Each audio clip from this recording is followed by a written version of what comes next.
When we work with elders of color, we have to understand that history of oppression, history of gender roles, how have women been treated in the 40s, 50s, 60s, in their country of origin. What was the role of women, so that they have been marginalized, they may have been oppressed. And this takes on connotations when it comes to elder abuse, because they might not see themselves as abused or victims of domestic violence, because this is life. This is what I'm used to. Historical trauma is the multi-generational impact from abuses that occurred in Indian country to tribal communities that transpired over the course of many generations. And when I say many generations, we're talking hundreds of years. And one example in particular is the boarding school era. And that was federal policy from the mid-1800s to the mid-1900s. So we have multiple generations that were raised by institutions. So when you think about what you learn from observing your parents and being raised by a family being wrapped around you, that was missing and absent for many generations, not just one generation or two. And as a result of that, we have elders today that have lived in boarding schools and were raised by that.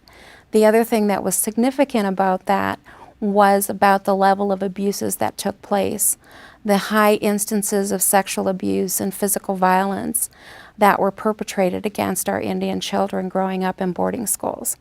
So we have multiple generations being raised by institutions and multiple generations experiencing that violence. And as we look at how that plays out today, when we open up elder abuse to talk about and work with somebody who is dealing with a current instance of that, we open up those long-term, deep-seated memories that have had very painful effects on that individual. And when we think about particularly older adults, we can look at who's had the experience of historical trauma. Then we look at how many of our children are abused and sexually molested. And then we look at trauma that may happen in interpersonal violence, possibly with other acquaintances. When we look at the healing process for the older adult, all of those pieces of trauma come into play.